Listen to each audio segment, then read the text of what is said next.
नमो विष्णुपादाय कृष्णपृष्ठाय भूतले श्रीमते भक्तिवेदांत स्वामिनिति नामिने।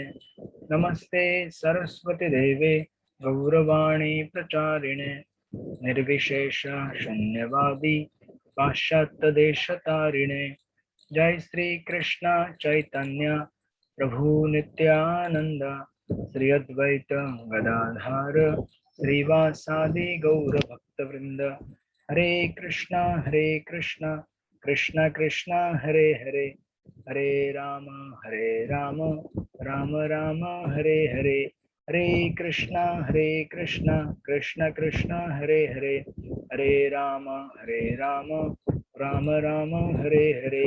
हरे कृष्णा कृष्ण कृष्ण हरे हरे, हरे राम राम राम हरे हरे।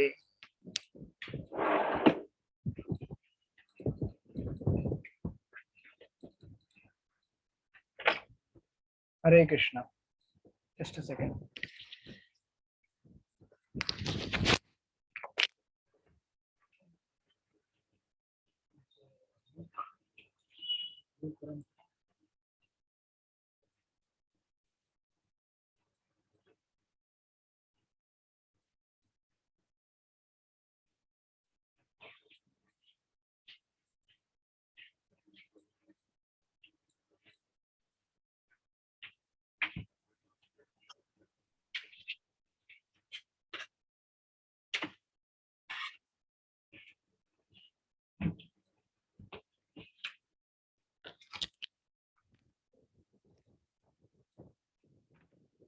हरे कृष्णा।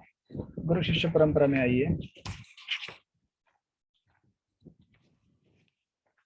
परम पूज्य राधानाथ स्वामी महाराज, ऐसी भक्ति वेदांत स्वामी प्रभुपाद, भक्ति सिद्धांत सरस्वती, गौर किशोर, भक्ति विनोद, बलदेव जगन्नाथ, विश्वनाथ, नरोत्तम, कृष्णदास, रघुनाथ जीव, रूप स्वरूप सनातन, श्री चैतन्य महाप्रभु, ईश्वरपुरी, नित्यानंद अद्वैत, माधवेंद्रपुरी, लक्ष्मीपति, व्यासतीर्थ, ब्रह्मण्य तीर्थ, पुरुषोत्तम, जयधर्म, राजेंद्र, विद्यानिधि, दयानिधि, ज्ञान सिंधु, जयतीर्थ, अक्षोभ्य, माधव, मुरहरि, पद्मनाभ, मध्व, व्यास, नारद, ब्रह्मा, श्री कृष्ण।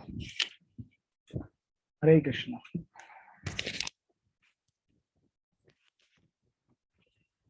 हरे कृष्ण। आप सब लोग का स्वागत है। आज हम लोग स्टडी करने वाले हैं मंत्र नंबर 3 श्री ईशोपनिषद, मंत्र number 13।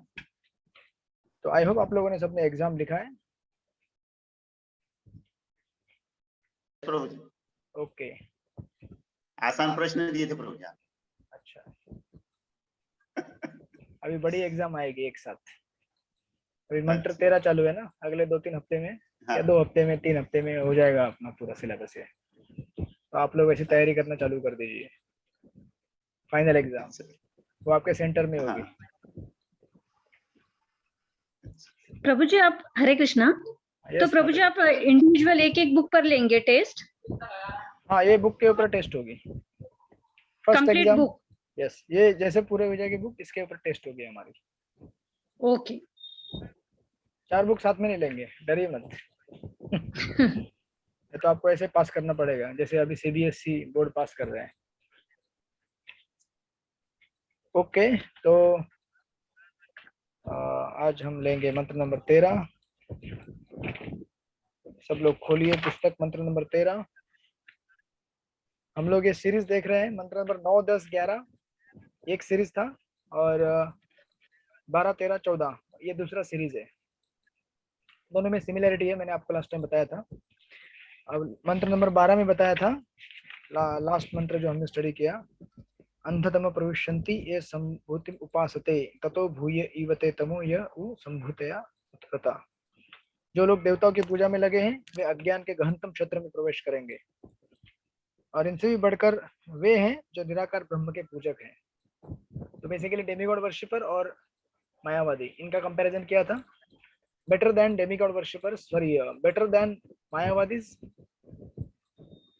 Demigod worshippers are better. देवताओं के पूजक उस तुलना में अच्छे हैं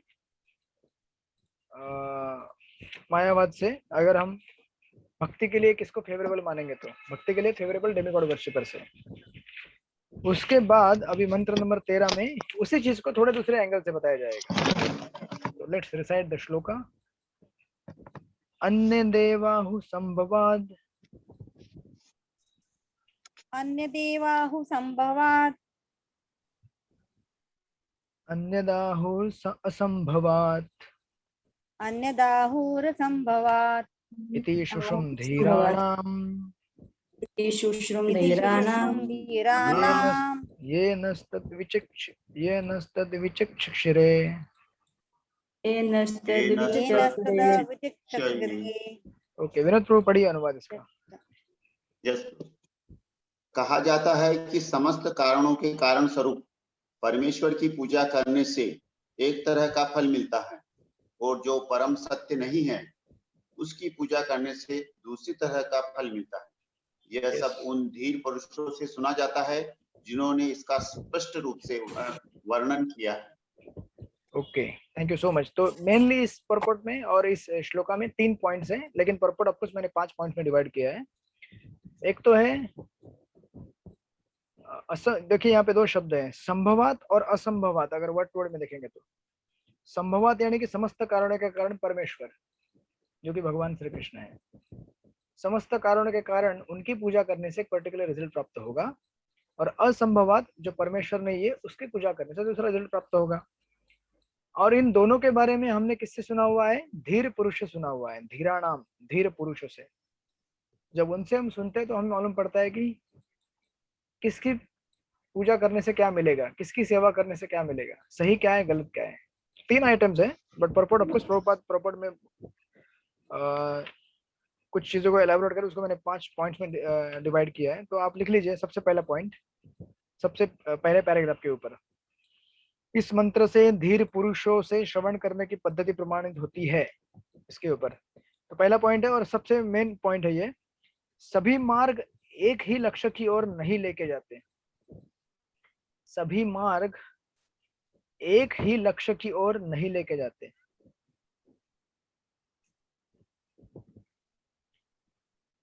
इंग्लिश में बोलते हैं इसको all paths lead to same goal. सुना होगा आपने।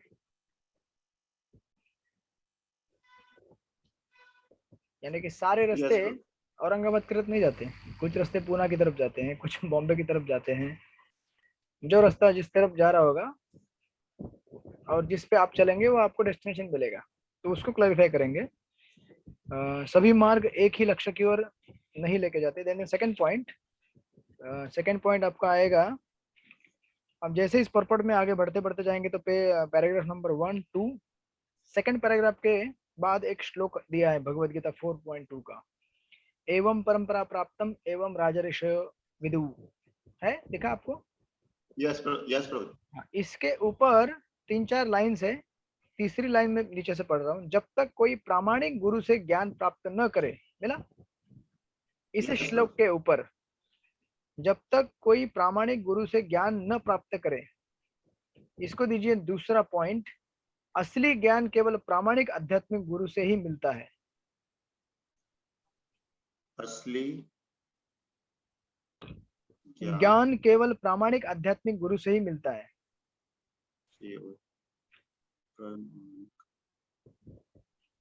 गुरु से मिलता है।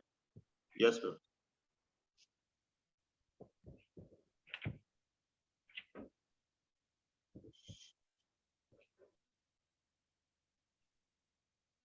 देन तीसरा पॉइंट आएगा आपका, आगे बढ़ते बढ़ते जाइए तो आपको एक बीच में वहां लिखा हुआ दिखेगा, देखिए भगवद गीता 18.66 दिख रहा है सामने बाजू वाले पेज में, 81 है मेरे पास। उस पैराग्राफ का स्टार्टिंग ऐसे होता है, श्री ईशोपनिषद के इस मंत्र में संभवतः शब्द अत्यंत महत्वपूर्ण है। देखा? नहीं प्रभु। इस परपट में आगे बढ़ते जाइए, ये जो 4.2 का श्लोक है उसके आगे एक पैराग्राफ, 2 पैराग्राफ, तीसरा पैराग्राफ, चौथा पैराग्राफ, मतलब ऑलमोस्ट यहाँ पे आता है। देखिए यहाँ पे श्री उपनिषद में इस मंत्र में संभव दिख रहा है आपको, यहाँ पे उल्टा दिख रहा है कि सीधा दिख रहा है?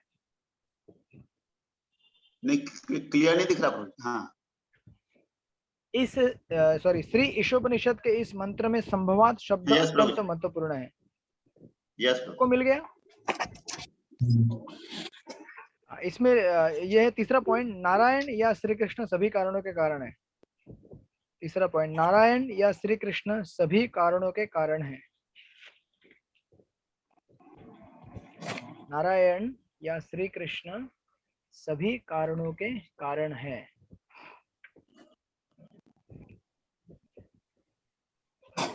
उसके बाद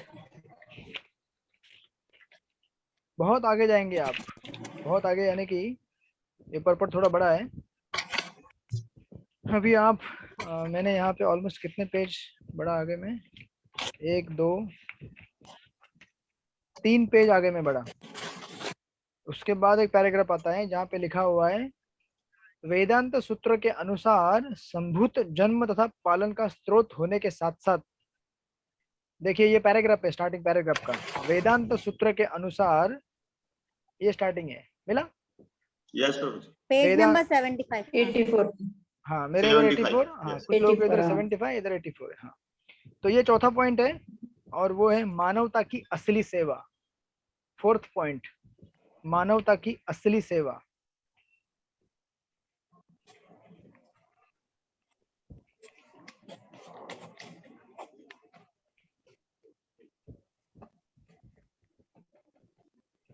उसके बाद देन फाइनली अगर लास्ट से आप आएंगे तो सेकेंड लास्ट पैराग्राफ स्टार्ट होता है, उपनिषदे अप्रत्यक्ष रूप से हमारा ध्यान, उपनिषदे अप्रत्यक्ष रूप से हमारा ध्यान आदि भगवान श्री कृष्ण की ओर आकर्षित कराती है। मिला?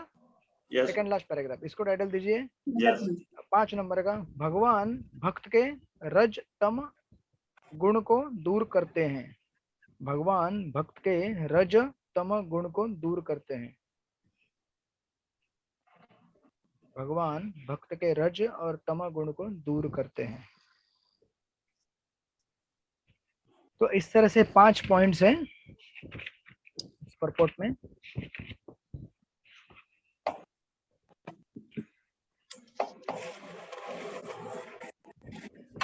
और ये परपोर्ट एक चीज को टारगेट कर रहा है, किसको? Basically Prabhupada is refuting Mayavada theory again. और ये सब कैसे स्टार्ट हुआ है, हमने एक बार एक हिस्ट्री देख चुके हैं मायावाद का, आज फिर भी थोड़ा सा एक ब्रीफ हिस्ट्री में दूंगा आपको थोड़े दूसरे एंगल से। तो सबसे पहला जो पॉइंट यहाँ पे है, सभी मार्ग एक ही लक्ष्य की ओर नहीं लेके जाते। ये जो मिसकॉन्सेप्शन है, सभी मार्ग एक ही लक्ष्य की ओर नहीं लेके जाते, इससे आप लोगों को समझ में आया मैं क्या कहना चाहता हूँ? जैसे मैंने आपको उदाहरण दिया इसका रोड का, वैसे अगर आप परपोर्ट देखेंगे, लेट्स रीड द परपोर्ट। कौन स्टार्ट करेगा? हाँ यस, रीता माता जी आप पढ़िए, start reading the purport, first point. इस मंत्र से धीर पुरुषों से श्रवण करने की पद्धति प्रमाणित होती है। जब तक ऐसे प्रामाणिक आचार्य से श्रवण नहीं किया जाता, जो भौतिक जगत में होने वाले परिवर्तनों से तनिक भी विचलित नहीं होते, तब तक दिव्य ज्ञान की असली कुंजी प्राप्त नहीं हो पाती।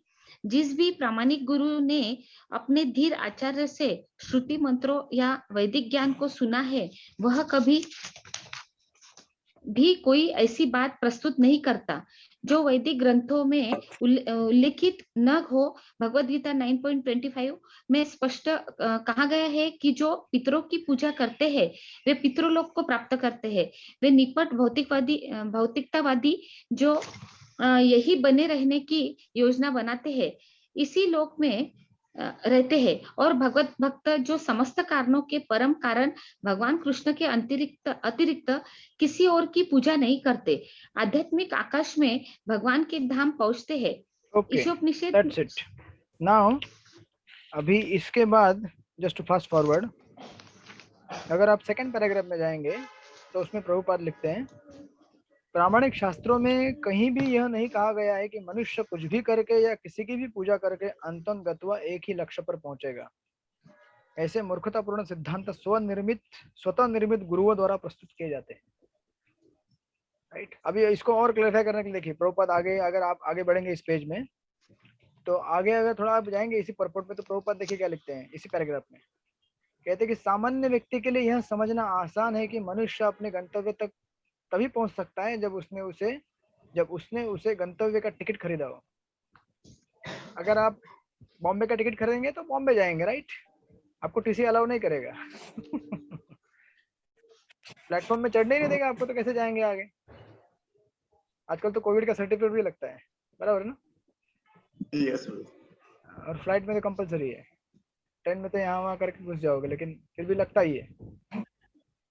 तो ये सब सामान्य व्यक्तियों की समझने की बात है, लेकिन फिर भी हमारे भारत देश में आज इतने सारे हिंदू लोग हैं जो सोचते हैं कि काली की पूजा करो या दुर्गा की पूजा करो या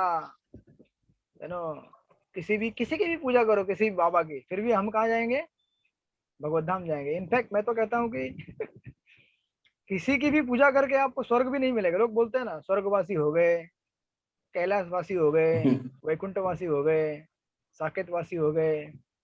अरे भैया कैसे हो गए, टिकट तो आपने खरीदा था किसी और जगह का, तो वहीं जाएगा ना, जहाँ का टिकट खरीदा वहीं जाएगा ना।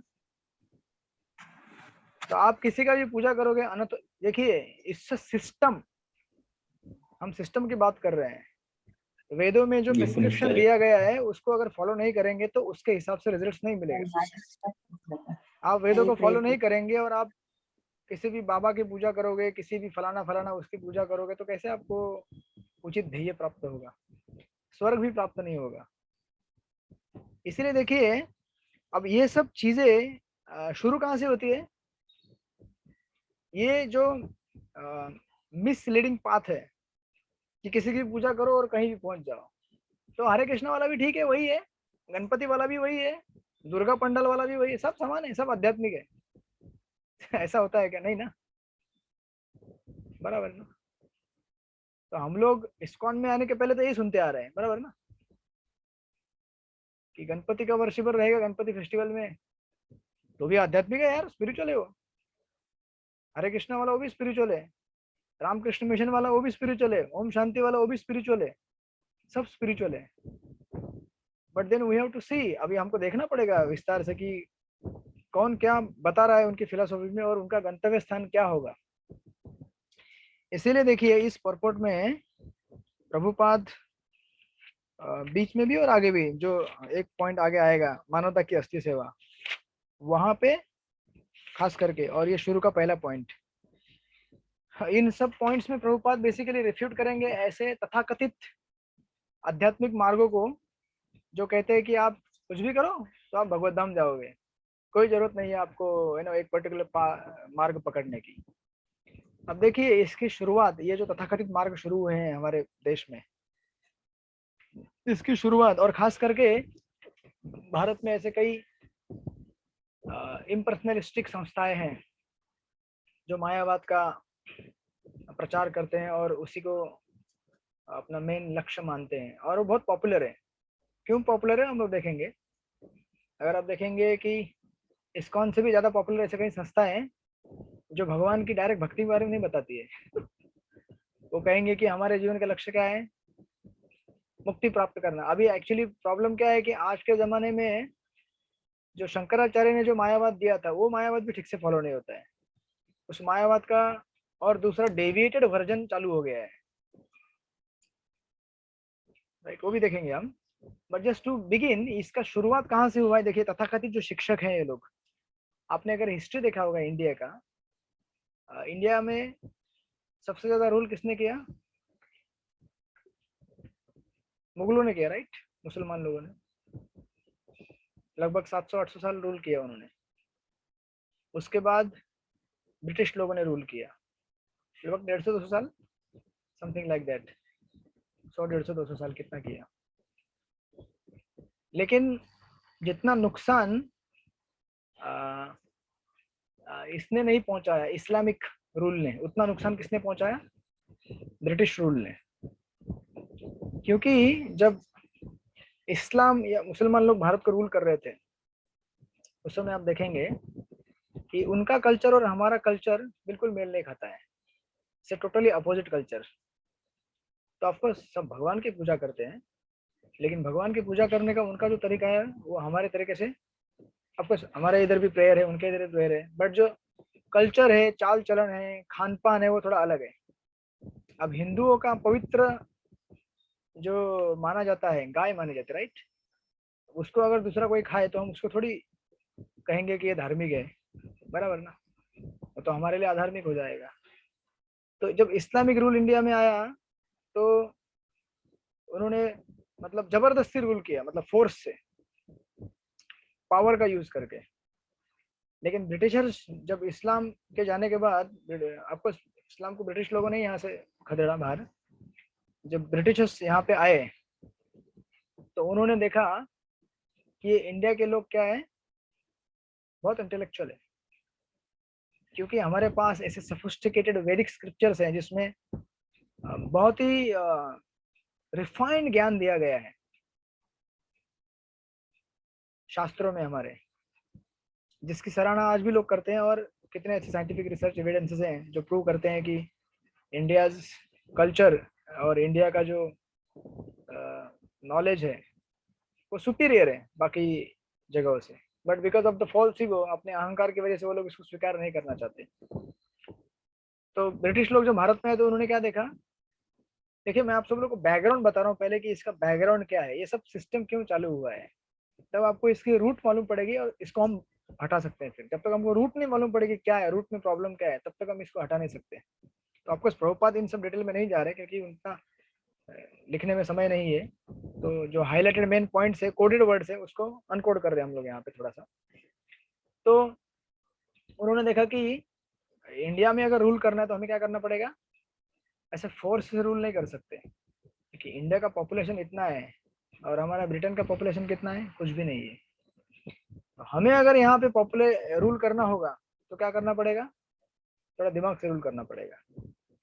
तो फिर इस लोगों ने यहाँ पे आके देखा कि अब देखिए ब्रिटिश लोगों का एक एडवांटेज था compare to the Islam. British लोग जब यहाँ पे आए तो उन्होंने क्या लेके आए, साथ में टेक्नोलॉजी लेके आए, साइंटिफिक इन्वेंशंस लेके आए, वैज्ञानिक तरीके से कैसे काम करना है वो सब चीजें लेके आए। तो इसको देख के हमारे देश के लोग क्या हो गए, प्रभावित हो गए, आज भी प्रभावित है ऐसा नहीं कि आज से 300-400 साल पहले, आज तो पूरा मेस्मराइज्ड है पूरा इंडिया। वाओ क्या टेक्नोलॉजी है। तो टेक्नोलॉजी के सामने अगर आप कंपेयर करेंगे science and religion, science so called science, अगर एक्चुअल साइंस है, वो जो एक्चुअल साइंटिस्ट हुआ करते थे वो लोग कभी एथिस्ट नहीं थे, थीस्ट थे सब। अगर आप देखेंगे न्यूटन या फिर इसके पहले जो हुए जो साइंटिस्ट है आइंस्टाइन वगैरह वगैरह, वो सब आस्तिक थे, नास्तिक नहीं थे। तो ऑफकोर्स आज के ज़माने में कुछ आस्तिक साइंटिस्ट है, लेकिन बहुत सारे लोग नास्तिक भी है। तो जब ब्रिटिश लोग यहाँ पे आए तो उन्होंने अपने साथ वेस्टर्न कल्चर लेके आए, नया कल्चर लेके आए। वो लोग बोले देखो हम लोग कितने साफ सुथरे हैं, हम लोग तुम्हारे जैसे ऐसा लंबा लंबा कपड़ा नहीं पहनते ये क्या ऐसा लटक रहा है पीछे तुम्हारा पूछ जैसा। अभी बेचारा धोती कुर्ता पहनेगा तो वो दिखेगा पीछे लटका हुआ, साड़ी पहनते हैं तो फिर उसका भी एक पार्ट लटकता रहता है। तो हमारा देखो कैसा है, शर्ट पैंट एकदम पॉलिश्ड।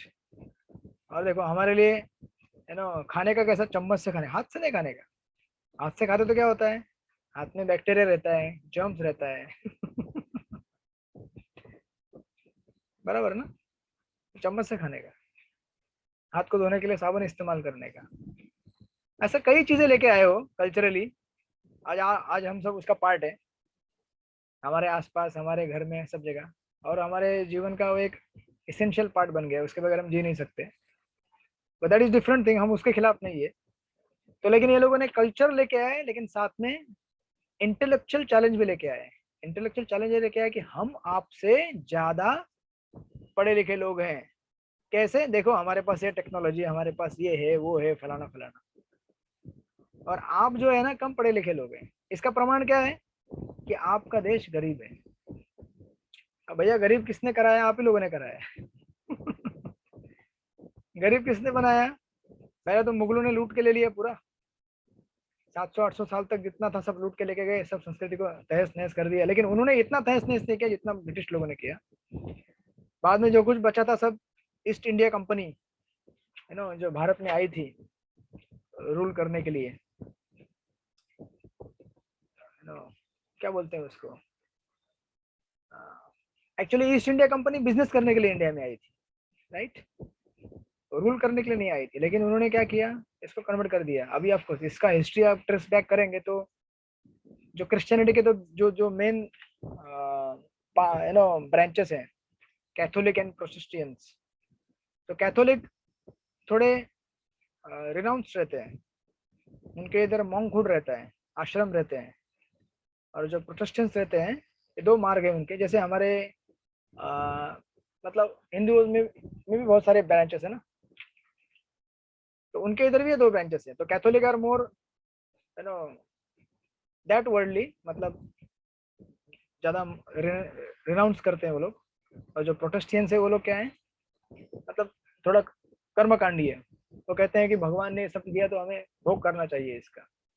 तो प्रोटेस्टेंट्स इन लोगों ने, तो आपको ये हिस्ट्री आप गीता में जाएंगे तो और एक बार आएगा आपको पढ़ने के लिए, कि जब कैथोलिक जो मॉन्क थे उनका जो, जैसे आज हमारे इस्कॉन में आश्रम है, राइट, ब्रह्मचर्य आश्रम है, गृहस्थ आश्रम है। तो ब्रह्मचर्य आश्रम में रहने वाले जितने भी लोग हैं, अगर वो ठीक ठीक से नहीं रहेंगे तो क्या होता है, गृहस्थ लोग आंदोलन करते हैं, बराबर ना हटाओ ये सब ब्रह्मचारी, उसको नहीं चाहिए हमको, गृहस्थ काफी है मंदिर चलाने के लिए, प्रचार करने के लिए। तो ऑफकोर्स अभी तक तो सब कुछ ठीक चल रहा है, अभी गड़बड़ नहीं है कुछ, बट ऐसी कुछ चीज उनके इसमें हुई कैथोलिक। तो उन्होंने अपने पावर का मिसयूज किया, जो भी साधु थे, मंक थे, सब अपने इस्तेमाल के लिए यूज किया पूरा पैसा संपत्ति। तो उसके विरोध में लोगों ने जो विरोध किया, उससे ये निकला प्रोटेस्टेंट। तो फिर ये प्रोमिनेंट हो गया कैथोलिक और इन दोनों में।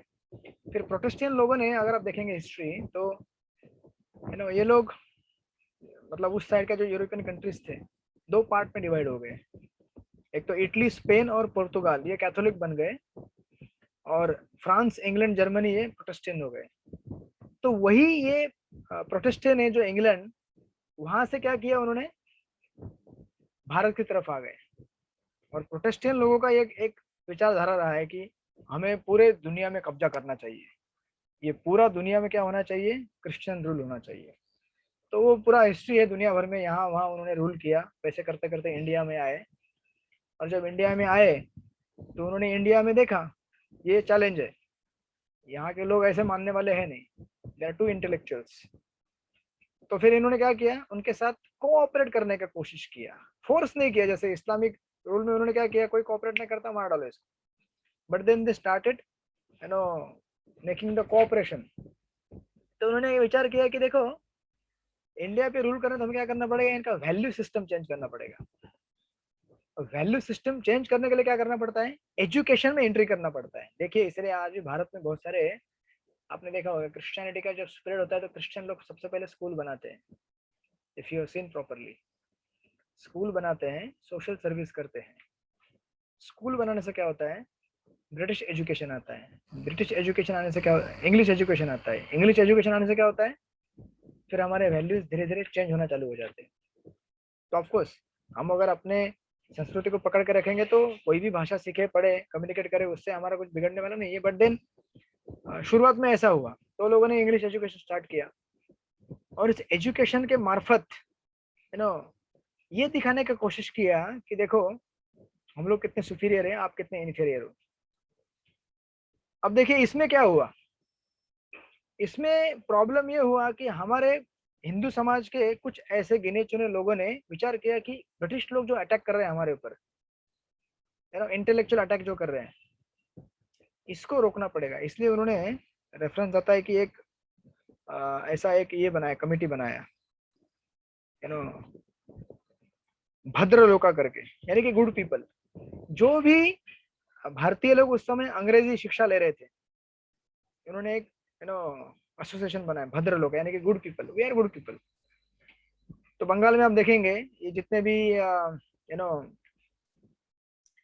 आप इतिहास में नाम पढ़ते आए हैं अपने एजुकेशन में, जो भी इतिहास की पुस्तकें आती हैं, राजा राम मोहन रॉय, रविंद्रनाथ टैगोर, बंकिम चटर्जी, इन सब लोगों ने क्या किया, वेस्टर्न एजुकेशन को एक्सेप्ट किया, ब्रिटिश एजुकेशन को, लेकिन उनके ही एजुकेशन से लेकर खुद को कन्वर्ट ना करते हुए अंग्रेजी में, बल्कि अपने संस्कृति को बचाने के लिए उन्होंने क्या किया, सीखने का प्रयास किया इसको। तो उन्होंने अच्छा काम किया। बट प्रॉब्लम क्या होता है यहाँ पे, देखिए अगेन, हम सब लोग कभी भी अच्छा करना चाहते हैं ना तो करो आप, लेकिन अगर जैसे प्रभुपाद यहाँ से शुरू में बोलते जा रहे हैं, और जो दूसरा पॉइंट है तो हम देखेंगे वहां पे कहा गया है कि असली ज्ञान केवल प्रामाणिक गुरु से ही मिलता है। तो इन लोगों ने भारतीय संस्कृति को बचाने का प्रयास तो जरूर किया, लेकिन जिस सिद्धांत और जिस परंपरा को उन्होंने लेना था उसको नहीं लिया। खुद से अपने मन से उन्होंने फिलोसफी बनाना चालू कर दिया कि ऐसा करेंगे तो ऐसा होगा, वैसा करेंगे तो वैसा होगा। और ये उस समय के सबसे इन्फ्लुएंशियल, सबसे प्रभावशाली नेता लोग थे। तो पूरे समाज में इन्होंने क्या कर दिया, फैला दिया अपने सिद्धांतों को, विचारधाराओं को। तो अभी देखिए क्या होता है यहाँ पे, क्रिश्चियन लोगों ने 3 ऑब्जेक्शन दिए मेन, अंग्रेजों ने भारतीयों को। कहा कि आपके अंदर क्या है, पॉलीथियज्म है, आप बहुत सारे देवता की पूजा करते हो, आपके पास एक देवता नहीं है। हमारे पास देखो एक ही देवता है, एक ही पूजा करते हैं हम, जीसस, या फिर दूसरा जो अब्राहमी रिलीजन है इस्लाम में, केवल अल्लाह की पूजा करते हैं। लेकिन आपके पास ये बहुत खिचड़ी है, कुछ अच्छा नहीं है, समझ में नहीं आ रहा क्या है। नंबर 1। दूसरा कास्ट सिस्टम। तो हमारा जो वर्णाश्रम सिस्टम है, 4 वर्ण और 4 आश्रम, इसको उन्होंने कास्ट बना दिया। और तीसरा प्रॉब्लम है ना, अर्च वगैरह की पूजा, जिसको वो लोग मूर्ति पूजा कहने लगे। तो आपको हमारे लिए, हमारे पास सारे आंसर हैं उनके, बट उस अभी तो ये सब हमारे पूर्ववर्ती आचार्यों की मेहनत की वजह से सारे आंसर हमारे पास आ जाए इसको रिफ्यूट करने के लिए। लेकिन उस समय इन लोगों ने, क्योंकि परंपरा को इन्होंने आधार रख के इन चीजों को रिफ्यूट करने का कोशिश नहीं किया, इसलिए वो लोग क्या कर गए, इसको गलत तरह से इन्होंने इसको प्रेजेंट किया। तो देखिए अभी क्रिश्चियनिटी में पॉलीथियज्म, उसको रिफ्यूट करने के लिए, जैसे रोमन्स, उनके ऊपर भी उन्होंने रूल किया। तो रोमन्स भी ऐसे ही मानते हैं कि जब वर्षा होती है तो इतने वर्षा होती है तो इसके पीछे कोई ना कोई पावर रहेगा, तो जल का देवता है, या सूरज है तो सूरज का देवता रहेगा। तो उन्होंने उसका डिस्ट्रॉय किया था उन लोगों को। तो इसी तरह से यहाँ पे ये सोचने लगे ये लोग भी ऐसे ही हैं, इन लोगों को हमें क्या करना पड़ेगा, इनके इन कंसेप्ट को निकालना पड़ेगा। तो अपने हिंदी लोगों ने क्या किया, इन सब चीजों को रिफ्यूट करने के लिए उन्होंने बोला कि अरे भैया हमारे पास ये सब कुछ भी नहीं है, ना पॉलीथीज्म है, ना कास्ट सिस्टम है, ना किसी की पूजा है। आप क्या कहते हैं कि बहुत सारे देवता है ना, लेकिन हम लोग ऐसा नहीं कह रहे, हम लोग कह रहे हैं कि सारे, आप बोलते हैं कि एक भगवान और बहुत सारे देवता है, राइट। लेकिन हम लोग ऐसा नहीं बोल रहे, हम लोग बोल रहे हैं कि एक ही देवता है और उसके पास जाने के लिए कोई भी मार्ग अपनाओगे तो चलेगा, क्योंकि सारे कौन है, भगवान ही है। मैं भी भगवान हूँ, आप भी भगवान है, यहाँ पे दूसरा बैठा वाला वो भी भगवान है, सब भगवान है। बेसिकली कौन सी थियरी है, मायावाद थियरी है ना। This is impersonal theory, right. आप सब लोग मेरे साथ हैं क्या? आप लोग कहीं खो गए इतिहास के पन्नों में? बचपन के इतिहास के पेपर आपको याद आ रहे हैं क्या? अरे प्रभु जी यही है। Hare Krishna Prabhu ji. Okay okay okay, thank you so much. तो होता क्या है कि मायावाद थियरी बहुत ही अच्छी लगी उस समय उन लोगों को प्रेजेंट करने के लिए, क्योंकि इससे सारे प्रॉब्लम दूर हो गए ना। आप लोग बोल रहे हैं कि बहुत सारे देवता को पूजा करते हैं, मैं क्या कह रहा हूँ बहुत सारे, अरे सारे देवता भी भगवान ही है, इंद्र चंद्र वरुण सब भगवान ही है, और भगवान तो भगवान ही है, मैं भी भगवान हूँ, आप सब भगवान है। कोई किसी की पूजा करे, अल्टीमेटली भगवान ही बनना है हमको, क्योंकि हमको तो ब्रह्म में लीन होना है ना, राइट।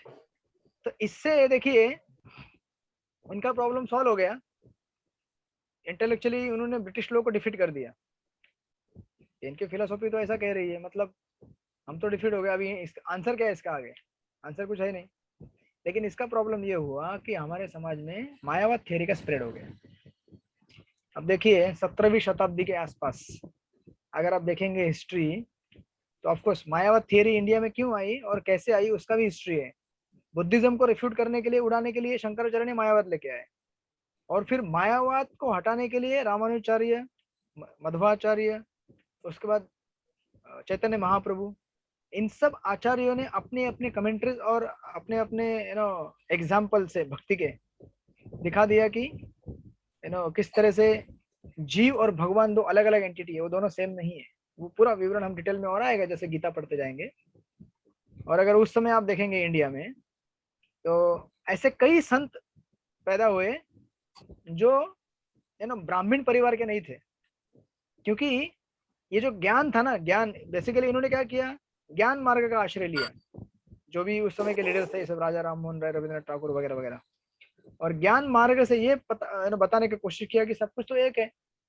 बेसिकली मायावाद जो थियरी है, फिलोसॉफी है, उसका इस्तेमाल करके। लेकिन और ये सब ब्राह्मण परिवार से थे मोस्टली। लेकिन आप देखेंगे 17वीं शताब्दी में बहुत सारे जो संत आए वो कुछ ब्राह्मण परिवार से नहीं थे। जैसे नारसी मेहता गुजरात में, या फिर महाराष्ट्र में संत तुकाराम महाराज। तुकाराम महाराज ब्राह्मण परिवार से नहीं थे, राइट। तो एक कायस्थ यानी कि बिजनेस परिवार से थे, कुणबी, कुणबी कहते, कुणबी मतलब वही ना, राइट।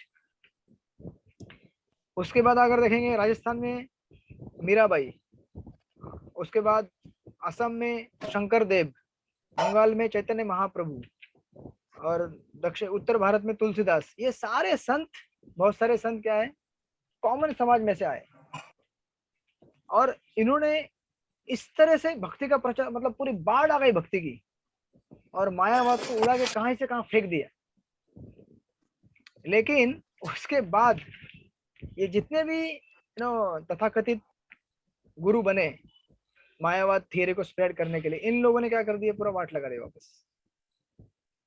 तो आप देखेंगे कि ज्ञान के आधार पर, यानी कि ज्ञान मतलब कौन सा, मैं इम्पर्सनल ज्ञान बोल रहा हूँ, मायावाद ज्ञान, निर्विशेष ज्ञान, जीव और भगवान एक ही है करके, उस ज्ञान के हिसाब से इन्होंने रूल करने की कोशिश किया, और अंग्रेजों को तो इंटेलेक्चुअली डिफेंड कर दिया। लेकिन हमारे समाज में क्या हो गया, इसका दुष्परिणाम ये हुआ कि लोग मायावाद से पूरे भर गए आज। इसलिए देखिए आज भी भारत में, संपूर्ण भारत में आप देखेंगे तो किसी को भी आप पूछिए अध्यात्म मार्ग क्या होता है। जैसे आप में से कई लोग रहेंगे, जैसे से फॉर एग्जांपल आप में से कितने लोगों को मालूम था इस्कॉन में आने के पहले कि आध्यात्मिक जीवन मतलब क्या होता है? यस राजेश माता जी, हाँ बताइए। नहीं मालूम। मालूम ही नहीं था? अच्छा, किसको मालूम नहीं, कौन हर आवाज देवी देवता की पूजा करते। अच्छा, शुभम प्रभु बताइए आप, इस्कॉन में आने के पहले आपका क्या फिलोसॉफी था? तो जी पहले फिलोसॉफी था कि पहले एकदम स्टार्टिंग में था कि सभी देवी देवता सेम है और वो सबकी सेवा करना, मतलब सेवा, सबका भक्ति करना चाहिए। फिर गणपति के टाइम गणपति, देवी के टाइम देवी, ऐसा स्पिरिचुअलिटी लगता था। अरे और एक भी बाद छूट, में फिर बोलिए बाद बोलिए। में क्या हुआ कि विवेकानंद जी की फिलोसॉफी आगे बीच में, तो फिर सब देवी देवता समान लगने लगे और फिर वो मूर्ति पूजा गायब हो गई, मूर्ति पूजा गायब हो गई। फिर पहले मंदिर जाते थे, वो भी बंद हो गया बाद में 2 साल। क्योंकि सब जगह भगवान दिखने लगे ना, घर में भी भगवान, घर के बाहर भी भगवान, ऊपर भगवान, सब जगह भगवान। ऑफकोर्स वो हमको जैसे दिखते हैं वैष्णव को वैसे नहीं, लेकिन सब भगवान है, मायावाद फिलोसॉफी। लेकिन बाद में इस्कॉन में आ गए, राइट। तो पता चलने लगा कि अरे भैया सब भगवान नहीं है, सब भगवान के अंश है, सब भगवान नहीं है। राइट। यस रीता माता जी, आपका क्या एक्सपीरियंस रहा है? प्रभु जी पहले जैसे इस्कॉन में आने के पहले यही हम लोग सब देवी देवता को ही पूछते थे कि जैसे देवी की पूजा करो तो ये फल मिलेगा, वो मिलेगा। और अभी कैसे है कि सिर्फ कृष्ण की ये करे तो सब कुछ मिल जाएगा, डायरेक्ट ये है करके। तो अभी ये काफी हमको समझने लग गया। और पहले भोग भी लगाते थे तो तुलसी वगैरह जैसे कभी कभी याद से नहीं डालते थे, तो अभी ये भी पता चला कि तुलसी डालने से ही भगवान को भोग ये होता है करके। बाद में सभी चीज अपन भोग लगा के मीन्स अपन प्रसाद लिए। पहले इतना नहीं था कि कभी लगाए कभी नहीं लगाए, ऐसा होता था। तो अभी काफी ये हो गया। इस्कॉन ने आपको काफी रिलीफ दे दिया ना। तो पहले बहुत सारे फेस्टिवल मनाने पड़ते थे, अरे गणपति आ गया, गणपति नाराज हो जाएंगे, उसकी पूजा करो। अरे दुर्गा आ गया, दुर्गा की पूजा करो। अरे ये आ गया, अरे वो आ गया, फलाना फलाना। बाप रे। अभी साईं बाबा का आ गया, अभी उसका आ गया। तो वैसे काफी रिलीफ मिल गया, राइट। तो अभी एक की पूजा करो, सबकी पूजा हो जाती है। तो इसीलिए देखिए, और एक्चुअली अभी का जो मायावाद है फिलोसॉफी, जैसे शुभम प्रभु बता रहे थे कि जैसे उनका फिलोसॉफी सुना तो बाद में तो सब गायब ही हो गया। इनके फिलोसॉफी में और एक प्रॉब्लम है जो हम ऑलरेडी डिस्कस कर चुके हैं, कि इन्होंने क्या किया, शंकराचार्य जो थे वो वैरागी थे। उनका मायावाद क्या कहता था कि इस दुनिया में मत फंसे रहो, यहाँ से निकल जाओ। लेकिन आज का जो मायावाद है उसे बोलते हैं नियो मायावाद, नियो अद्वैतवाद। वो क्या बोलता है, हमारा सेवा करो,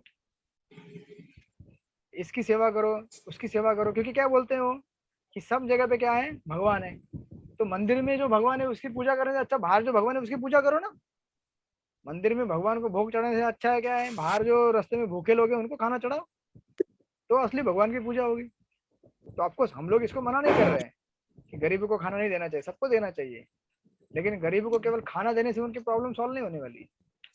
जब तक उनका हार्ट चेंज नहीं होगा तब तक भीख मांगने की आदत चेंज नहीं होने वाली है। तो इसलिए सॉल्यूशन क्या है, हार्ट चेंज करना। But of course just to stick to the point here, कि ये जो यहाँ पे कह रहे हैं, जैसे सोमपुर बता रहे थे कि हाँ सबकी पूजा करो, सब जगह पे सब पाथ, कोई भी मार्ग आप लेंगे तो आपको वो कोई भी मिल जाएगा, राइट। ये सब शुरुआत यहाँ से हुई, जो मैंने आपको अभी बताया। जो ब्रिटिशर से यहाँ पे आए, उन्होंने इंटेलेक्चुअली हमको, तो बेसिकली ये जो सिस्टम क्रिएट हुआ, ये बेसिकली हिंदू समाज के कुछ जानकार लोगों का, सो कॉल जानकार बनने की कोशिश की, उन्होंने बन नहीं पाए। उनका ये रिएक्शन था अंग्रेजों के खिलाफ। तो उसकी वजह से उन्होंने आज का जो मायावाद है, ये जगह चैतन्य प्रभु कहते हैं कि आज का जो मायावाद है बहुत बड़ा खिचड़ी है। कैसा खिचड़ी है बताते हैं कि today's Mayavada is a khichdi of 4 components. आज का मायावाद 4 चीजों से बना हुआ है। It has grains of impersonalism from Upanishad. देखिए उपनिषद में इम्पर्सनलिस्टिक भाषा का उपयोग किया गया है। उपनिषद क्या कहते हैं कि भगवान निर्गुण है, निराकार है, बराबर। लेकिन उपनिषद के इन शब्दों का अर्थ हमें सही से लगाना पड़ता है, क्योंकि उपनिषद बाउंड्री में खड़े हैं। जहां से कर्मकांड खत्म होता है वहां पे उपनिषद चालू होते हैं, और जहां उपनिषद खत्म होता है वहां पे भक्ति चालू होती है। यानी कि उपनिषद बेसिकली ट्रांजिशन में है। तो इसीलिए अब देखिए इस जगत में जितने भी लोग हैं वो क्या है, कहते हैं कि मतलब जो वैरागी होना चाहते हैं, बहुत सारे आपने देखा होगा, वो सोचते हैं कि अरे इस जगत में जितने भी रूप हैं, जितनी भी वस्तुएं हैं, वो हमारे बंधन का कारण है, बराबर ना। इस रूप को नहीं देखना चाहिए, वो रूप मतलब बेसिकली रूप जो है, फॉर्म जो रहता है, किसी वस्तु का जो स्वरूप होता है वो हमें नहीं चाहिए। वो अगर देखेंगे, उसके साथ अगर प्रेम करेंगे तो हमें क्या होता है, बंधन होता है। इसलिए उससे वैराग्य चाहिए हमको। तो क्या ये लोग बोलते हैं कि रूप है ही नहीं किसी चीज का, अगर रूप ही नहीं रहेगा तो इच्छा नहीं आएगी, इच्छा नहीं होगी तो इस जगत में भोग नहीं होगा, भोग नहीं होगा तो हम बंधन में नहीं पड़ेंगे। तो लेकिन आई मीन टू से, ये जो मैंने पहला पॉइंट बताया है, जो रूप इम्पर्सनलिज्म है, वो उपनिषद इसीलिए कहते हैं क्योंकि हम लोग इस जगत में रूप से अटके हुए हैं। इसलिए बोलता है कि भगवान क्या है, निर्गुण निराकार है, ये बतलाने के लिए कि तुम्हारा रूप और हमारा रूप भगवान के रूप जैसा नहीं है। और भगवान जो है निराकार, मतलब यानी कि उनको कोई भौतिक आकार नहीं है, उनको आध्यात्मिक आकार है। वो निर्गुण है क्योंकि उनमें कोई भौतिक गुण नहीं है, बराबर। This is first thing. Second, तो अभी खिचड़ी पकाने के लिए क्या लगता है आपको, खिचड़ी या खीर बनाने के लिए क्या लगता है? अनाज लगता है, right. So this is first, is a grains of impersonalism. Then sugar of social service from Christianity. तो क्रिश्चियन लोगों ने यहाँ पे आए, उन्होंने क्या किया, सोशल सर्विस किया। उन्होंने कहा कि हम अगर समाज सेवा करेंगे तो क्या होगा, इनको हम दिखा सकते हैं कि देखो हम लोग आपको कितना हेल्प कर रहे हैं और आपके ऊपर रूल कर सकते हैं, आपका तो कुछ है नहीं, गरीबी है आपके इधर। तो उन्होंने वहां से सोशल सर्विस उठाया। Then spice of nationalism taken from Indian national movement. और ये सब लोग क्या कहते थे, जितने भी ये नेता होके गए, राजा राम मोहन राय, रविन्द्रनाथ टैगोर वगैरह वगैरह, ये कह रहे थे कि भारत को एकजुट करना जरूरी है। भारत ऐसे एकजुट नहीं हो रहा है तो हमें क्या करना पड़ेगा, मायावाद थियरी। क्योंकि देखिए कोई दुर्गा का, अब जैसे प्रभु जी ने बताया, कोई दुर्गा का पूजक है, कोई शक्ति का, कोई शिवा का, कोई कृष्णा का, कोई किसका किसका, हाला सबको क्या बोलना है, अरे भाई सब मार्ग एक ही और लेके जाते हैं, हम सब एक ही है। गणेश भी वाला एक ही है, दुर्गा वाला भी वही है, शंकर भी, सब आ जाओ एक जगह, एक छत्र के नीचे आ जाओ, और वो है मायावाद का थियरी, राइट। तो इसीलिए स्पाइस ऑफ, अब इसको एकत्र लाएंगे तो क्या होगा, भारत एकजुट होगा और आजाद कर देगा ब्रिटिश लोगों से। तो this is a spice of nationalism taken from Indian national movement. और फाइनली एक चीज जो रहता है वो सटल चीज है, इससे envy of Krishna taken from hearts of condition souls. हम सब लोगों को भगवान के प्रति क्या है, ईर्ष्या है। हर देखिए, हम सब लोग भगवान की सेवा करना चाहते हैं, लेकिन most of the time challenge क्या होता है कि हमसे भगवान ज्यादा है, हमसे भगवान ज्यादा एंजॉय करते हैं। एटलीस्ट हमें अभी इतना अभी नहीं आएगा, क्योंकि हम लोग अभी थोड़ा भक्ति में आए हैं, लेकिन बाहर के लोग जो है वो भगवान के साथ कंपटीशन करना चाहते हैं। ऐसे ही मतलब पूरी तरह से आज का जो मायावाद है पूरा खिचड़ी है पूरा। एक बार किसी के सिस्टम में घुस जाता है तो उससे बाहर निकलना बहुत कठिन है। इसलिए महाप्रभु हमेशा कहते थे कि मायावाद भाष्य सुनिले हुए सर्वनाश। अगर कोई मायावाद भाष्य सुनेगा तो उसको वापस डिवोटी बनाना बहुत कठिन है, राइट। इसलिए देखिए, यस यस शुभम प्रभु बोलिए। प्रभु जी, वो सोशल सर्विस कहाँ से लिया? सोशल सर्विस उन्होंने लिया ब्रिटिश लोगों से। सी, Okay. उन्होंने इम्पर्सनलिज्म लिया उपनिषद से, उसके बाद सोशल सर्विस लिया ब्रिटिश लोग या क्रिश्चियनिटी से लिया, और देन नेशनलिज्म लिया इंडियन नेशनल मूवमेंट से, क्योंकि देश को आजाद करना था तो सारे भारतीय लोगों को एकत्र करना है, तो मायावाद छत्र के आगे एकत्र कर दिया। उसके बाद एनवी, ईर्षा, हर जीवात्मा के हृदय में ईर्षा है, उस ईर्षा को उन्होंने एकत्रित करके, अब किसी को भी लगेगा ना कि मैं भक्ति क्यों करूं भगवान की, मैं ही भगवान हूं, तो कितना अच्छा लगेगा। एक होता है कि भगवान की पूजा करना, बराबर, और दूसरा होता है कि मैं खुद भगवान हूँ, कितना थोड़ा लगेगा ना आपको भी। तो पहले से है ईर्ष्या हमारे अंदर, तो अब ऐसा बोलने से और बढ़ गया हो, हाँ मैं ही भगवान हूँ, राइट। तो इस तरह से इन्होंने शास्त्रों का इस तरह से मिस इंटरप्रिटेशन किया। इसलिए आप जब प्रभुपाद के कई बार पुस्तक पढ़ेंगे तो प्रभुपाद दो लोगों को बहुत हैमर करते हैं, एक है साइंटिस्ट एथिस्टिक साइंस, और दूसरा है मायावाद। इन दो लोगों को बहुत धुलाई करते हैं प्रभुपाद, इसलिए क्योंकि ये सबसे खतरनाक लोग हैं भक्ति के लिए। साइंटिस्ट क्या करते हैं, हमारे अंदर डाउट लाते हैं, बराबर, शंकाएं लाते हैं भगवान के अस्तित्व का, जो कि उनके पास कोई आंसर नहीं है बहुत सारे। अगर हम उनसे कुछ क्वेश्चन पूछेंगे कर्म के नियम का, इस जन्म के, इस जीवन में ऐसे कितने सारे प्रश्न हैं। एक आदमी, हर कोई आदमी अमीर बनना चाहता है, फिर गरीबी क्यों है, वो हर किसी को सेम फैसिलिटी क्यों नहीं मिलती, कर्म के जो नियम है उसके आंसर इन लोग के पास है नहीं, लेकिन फिर भी वो लोग सब चीजों को ढक ढाक के अपना दिखाना चाहते हैं कि हम लोग बहुत पढ़े लिखे हैं। साइंटिस्ट। सेकंड मायावाद, और मायावाद के खिलाफ इतना प्रहार क्यों, और हम लोगों को भी मायावाद के खिलाफ इतना क्यों सुनना चाहिए प्रहार करने के लिए, क्योंकि हमारे अंदर भारत के लोगों के अंदर सटली एक मायावाद उसके टिंजेस हैं। जैसे देखिए प्रभुपाद कहते हैं कि मायावाद की वजह से दो प्रॉब्लम आते हैं, दो बड़े मेन प्रॉब्लम, ठीक से सुन लीजिए। जो ज्ञान, मायावाद बेसिकली मतलब ज्ञान मार्ग, हार्डकोर ज्ञान मार्ग, और ज्ञान मार्ग से मतलब कंक्लूजन क्या है कि सब कुछ माया है, जाके ब्रह्म में लीन होना है हमको, या फिर वो भी भगवान है, मैं भी भगवान, सब ब्रह्म है। बेसिकली भगवान नहीं बोलते, ब्रह्म बोलते हैं, हम सब ब्रह्म है, ब्रह्म में लीन होना है। दो प्रॉब्लम आते हैं मायावाद से। पहली तो ये आत्मा को अपने स्वाभाविक अस्तित्व को प्रैक्टिस करने का मौका नहीं देता। हम सब लोग का अस्तित्व क्या है, जीवेर स्वरूप है, कृष्णेर नित्यदास, हम सब लोग भगवान के दास है, बराबर।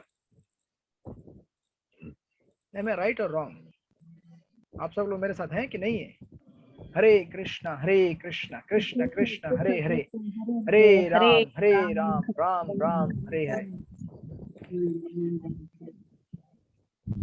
मायावाद की वजह से दो प्रॉब्लम तैयार होते हैं। सबसे पहला, जीव के अंदर जो भगवान की भक्ति करने का जो स्वाभाविक उसका जो पोजीशन है, वो उसे प्रैक्टिस करने नहीं मिलते हैं।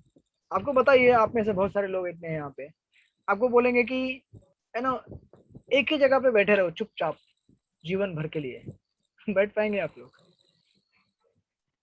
नहीं बैठ पाएंगे ना। क्यों नहीं बैठ पाएंगे? अब देखिए, आत्मा अपने स्वाभाविक स्थिति में आध्यात्मिक जगत में कितना एक्टिव रहता है, भगवान की कितनी सेवा करता है वो, बराबर। तो फिर हम जब मुक्त होते हैं इस शरीर को त्यागने के बाद, और हमको बोल दिया जाए कि जाके बैठ जाओ बादलों में चुपचाप, कितना देर बैठे रहेगा? क्योंकि उसका स्वभाव है सेवा करना, हमको बनाया उसी लिए भगवान ने, सेवा करने हेतु। और हम सेवा नहीं करेंगे, देखिए प्रेम कैसे, हम सब लोगों को आपने सुना होगा आनंदमय भाषा, हम सबको क्या चाहिए? प्रेम चाहिए। प्रेम प्राप्त करने के लिए या प्रेम देने के लिए सेवा करना पड़ता है, सेवा करने के लिए हलचल करनी पड़ती है। It's basic point two understand. अगर वही हमारे पास नहीं होगा तो हम अपने अस्तित्व को कैसे प्रैक्टिस करेंगे, मतलब जिएंगे अपना अस्तित्व। This is first point. Second point, ये जो मायावाद या फिर जो हार्डकोर ज्ञान मार्ग है, ये बहुत सारे लोगों को भौतिकवादी बना देता है। आपने देखा होगा भारत में कई ऐसे आध्यात्मिक लोग हैं, लेकिन एक नंबर के मटेरियलिस्टिक है, भौतिकवादी है। कहेंगे हाँ हम धार्मिक है, लेकिन मन में इतनी भौतिक इच्छाएं हैं, घर को इतना बड़ा बनाना है, इतना बड़ा बनाना है, 4 बंगले होने चाहिए, 4 कार होने चाहिए, बेटा लंदन में पढ़ना चाहिए, बेटे की शादी बहुत बड़े घराने में होनी चाहिए। अध्यात्मवादी हैं आप, लेकिन आपके अंदर इतना भौतिक, ये सब क्यों होता है? क्योंकि देखिए ये जितने भी ये जो मार्ग है ना मायावाद का, या फिर मायावाद का बेसिकली यानी कि इम्पर्सनल, कि इतना ड्राई मार्ग है, इतना सूखा है, मतलब उसमें कि कुछ टेस्ट ही नहीं मिलता। देखिए हम सब भक्ति में इतना आज सर्वाइव क्यों हो पाते? क्योंकि हायर टेस्ट है ना थोड़ा बहुत। हम जब करते हैं, प्रसाद लेते हैं, भगवान का कथा सुनते हैं, कीर्तन करते हैं, सब हमसे टेस्ट मिलता है, उस टेस्ट की वजह से हम टिक पाते हैं। और दूसरे जो मार्ग है मायावाद के, उसमें क्या है? भगवान का प्रसाद नहीं है भगवान की कथा, क्योंकि भगवान है ही नहीं ना। आप निराकार ब्रह्म की क्या कथा करेंगे? आप उसकी क्या लीला होगी? ना कथा है, ना कोई प्रसाद है, और ना ही कोई रथ यात्रा है, ना कोई डीटी वर्शिप है, ना कोई मंत्र का जाप है, कुछ भी नहीं है उनके इधर। केवल क्या है? बैठ के ज्ञान पढ़ते रहो, मैं ब्रह्म हूँ, मैं ब्रह्म हूँ, ये ब्रह्म है। अरे कितना दिन करोगे वैसे ब्रह्म ब्रह्म ब्रह्म? तो भूख भी लगेगी ना कुछ इसीलिए उस मार्ग के लोग क्या बन जाते हैं? बहुत ही हार्डकोर। अब क्या होता है, अगर आपको टेस्ट भक्ति में नहीं मिलेगा अध्यात्म मार्ग में, तो टेस्ट कहाँ मिलता है? भौतिकवाद में मिलता है ना। तो इसीलिए मायावादी जितने भी होते हैं फॉलो करने वाले, खास करके जो गृहस्थ लोग हैं, अब जो वैरागी बन गए वो तो अलग बात है, लेकिन जो वो लोग भी इवेंचुअली फॉल होने वाला है उनका, क्योंकि ज्यादा देर टिक नहीं पाएंगे ब्रह्म के स्तर पर। लेकिन जो भौतिकवादी सॉरी जो गृहस्थ लोग है, जो ऐसे मार्ग को फॉलो करना चाहते हैं, वो लोग पक जाते हैं, बोलते हैं प्रभु जी कंटाला आ रहा है, उसमें क्या है, कुछ है ही नहीं, जाओ तो बिठा देते हैं ओ आपने देखा होगा ना, नॉट टू क्रिटिसाइज एनीवन, किसी की निंदा नहीं कर रहा हूँ, लेकिन ऐसे कुछ संस्थाएं हैं, आप जाओ, आ जाएंगे, हाँ बैठो, लाइट लगी रहेगी सामने, लाल लाल लाइट, तो बाद में ओम ओम आवाज गायब हो जाता है, वो अंदर ही ओम हो जाता है फिर उठते हैं, हाँ क्या फ्रेश लग रहा है यार, क्या जबरदस्त है आपकी संस्था। मैं यहाँ पे है बॉम्बे में, एसएल वर्ल्ड के बाजू में एक ये है पगोड़ा करके, बुद्धिस्ट मेडिटेशन सेंटर, तो वहाँ पे गया था मैं एक दिन। तो उनका मेडिटेशन से एक चैम्बर है, वहाँ पे अंदर बुलाया, बोले आ जाओ बैठो यहाँ पे। तो खुश हो गए, देखे यार इसका कोई ब्रह्मचारी आया है, बोले वाह वाह वाह, आ जाओ आ जाओ, इसको आज प्रचार करेंगे। अंदर बुलाया मुझे, अंदर बिठाया, तो बहुत सारे लोग भी बैठे थे। बोले अब मैं दिन भर इतना थक गया था, पूरा घूम घाम के यहाँ वहाँ पे अब बराबर उसी टाइम में वो लोगों ने अंदर लेके बिठा दिया चेयर पे, पंखे चालू थे, अंधेरा कर दिया, और बोले अभी अंदर सांस लो, बोले अभी सांस छोड़ो, बोले आप अभी उस सांस के ऊपर ध्यान दो। बोला अच्छा हुआ आपने कोई सांस नहीं है नहीं तो सांस की याद आ जाती। तो अभी थोड़ा देर तो हुआ, 2-3 मिनट के लिए ध्यान गया, लेकिन बाद में धीरे धीरे इतना अच्छा नींद आया 10 मिनट के लिए, वाह, बोलते ना शॉर्ट स्नैप। तो हम लोग, मैं कभी कभी ऑफिस में जो कॉलेज में था, कॉलेज में लंच लेने के बाद 10 मिनट के लिए टेबल पे सो जाता था। वो 10 मिनट इतने रिफ्रेश करता है इतना रात को जो पूरा नींद लेते उससे भी रिफ्रेश नहीं मिलता है। तो बाद में उड़, सब बाकी सब लोग भी उड़ गए, वाह वाह वाह वाह वाह, क्या सेंटर है आपका, क्या मेडिटेशन सेंटर है। अब आप कितना देर ऐसी सो कॉल्ड तथाकथित आध्यात्मिक प्रैक्टिस करके आप क्या तरक्की करेंगे भक्ति में, आध्यात्मिक मार्ग में? क्या विरक्ति आएगी हमको, क्या वैराग्य आएगा, क्या ज्ञान आएगा? तो ऐसे जो लोग हैं वो इतना पक जाते हैं ऐसे प्रैक्टिस से कि प्रभु जी कुछ रस ही नहीं है इसमें। इससे अच्छा क्या है, हम पिक्चर देखने जाते हैं, घूमने जाते हैं, सिनेमा देखते हैं, क्रिकेट देखते हैं, बहुत मजा आता है। तो इसलिए देखिए ये जो सो कॉल्ड आध्यात्मिक लोग हैं ये क्या बन जाते हैं, भौतिकवादी बन जाते हैं। This is the danger of Mayavada. इसलिए आप देखेंगे कई परपोर्ट्स में आप प्रभुपाद देखिए बार बार इन फिलोसॉफीज को रिफ्यूट कर रहे हैं। जैसे आप आगे, और इस सब का रूट क्या है, सेकंड पॉइंट यहाँ पे दिया है कि असली ज्ञान केवल प्रामाणिक आध्यात्मिक गुरु से मिलता है। जब तक आप प्रामाणिक आध्यात्मिक गुरु परंपरा से नहीं जुड़ोगे तब तक ये ऐसे तथाकथित आध्यात्मिक मार्ग में बने रहोगे, और वो उससे आपको पतन होना ही है, गारंटीड 100% लिख के। जो इस्कॉन में इतना हम खिलाते पिलाते हैं इतना कीर्तन सुनाते हैं, इतना प्रसाद देते हैं यात्रा पे लेके, तब भी लोग छोड़ के जाते हैं। सोचिए आप जरा, सोचने वाली बात है। तब भी माया का प्रलोभन इतना हाई है, इतना स्ट्रांग है माया का प्रभाव कि लोग कुछ समय के लिए भटक जाते हैं, वापस आते हैं लेकिन भटक जाते हैं। तो देखिए फिर ऐसे संस्थाओं में जो लोग तथाकथित आध्यात्मिक योग करने के लिए गए हैं, क्या उधर प्रैक्टिस करेंगे ये लोग, जहाँ कुछ टेस्ट ही नहीं है, राइट? इसलिए प्रभुपाद यहाँ पे कोट कर रहे हैं, एवं परंपरा प्राप्तम इमं राजर्षय विदु स्वकालेन महता योग नष्ट परंतप। जस्ट फास्ट फॉरवर्ड बार आगे जाएंगे यहाँ पे पॉइंट नंबर 3 में। पॉइंट नंबर 3 के जस्ट ऊपर देखिए प्रभुपाद ने क्या लिखा है, भगवद गीता 18:66। जो लोग सारे पाप कर्मों के फल से शुद्ध हो चुके हैं केवल वे ही भगवान में अटूट श्रद्धा रख सकते हैं। अन्य लोग अपनी तुच्छ पूजा विधियों, देखिए क्या लिखा है, अन्य लोग अपनी तुच्छ पूजा विधियों को लेकर भौतिक स्तर पर मंडराते रहेंगे और असली पद से इस भ्रम के कारण विफत हो जाएंगे कि सारे पद एक ही लक्ष्य को ले जाते हैं। तो ये लोग टिक नहीं पाएंगे क्योंकि वहां पे कुछ सब्सटेंशियल सब्सटेंस नहीं है, पावर नहीं है वहां पे। पावर कहाँ से मिलता है? Connection to proper source. आपके घर में बिजली जली है क्योंकि आपके घर का जो पावर हाउस जो इलेक्ट्रिक सोर्स है वो कहाँ पे जा रहा है? आपके औरंगाबाद के इलेक्ट्रिक बोर्ड में जाके वहां से सप्लाई आ रहा है, राइट? मेन बोर्ड से कहीं से घूम के। जब तक मेन सोर्स को हम कनेक्ट नहीं करेंगे वहां से शक्ति मिलने वाली है नहीं। देखिए उस तरह हमारे नाम जप में भी हम अगर कैसे भी नाम जप करेंगे आड़ा टेढ़ा वैसा कहीं भी घूम फिर के, तो स्पिरिचुअल पोटेंसी बहुत कम मिलती है। लेकिन वही नाम जब अगर हम अच्छी तरह करते हैं, Hare Krishna Krishna Krishna Hare Hare, Hare Rama Rama Rama Hare Hare, with proper attention, with proper mood, तो उसका रिजल्ट आता है। ये हमने देखी हुई चीज है। तो जहां प्रॉपरली जिस चीज से कनेक्ट नहीं होंगे वहां पे हमारा पतन होना ही है। और फिर आपको तीसरे पॉइंट में प्रभुपाद इस पॉइंट को एस्टेब्लिश कर रहे हैं कि जो श्लोक के अनुवाद में कहा गया है ना, असंभवात जो परमेश्वर नहीं है और संभवात समस्त कारणों के कारण परमेश्वर की पूजा। तो यहाँ पे प्रभुपाद वही पॉइंट एस्टेब्लिश कर रहे हैं कि श्री कृष्ण या विष्णु क्या है? समस्त कारणों के कारण है। और उसका पूरा एलेबोरेशन वहां पे दिया, आप लोग पढ़ लेना, सारे कोटेशन दिए हुए हैं ये प्रूव करने के लिए कि किस तरह से भगवान श्री कृष्ण ओरिजिनल भगवान है, सारे अवतारों के स्रोत।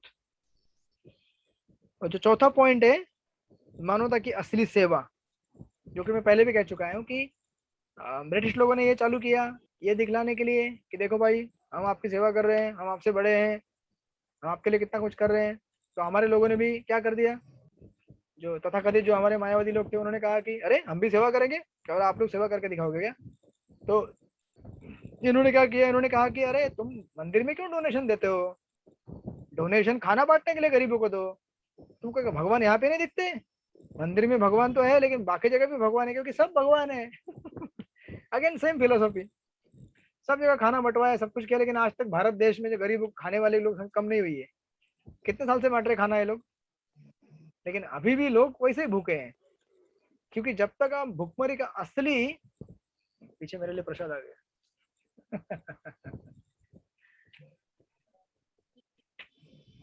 भगवान बोले ठीक है ले लो, तुम भी थोड़ा सा खा लो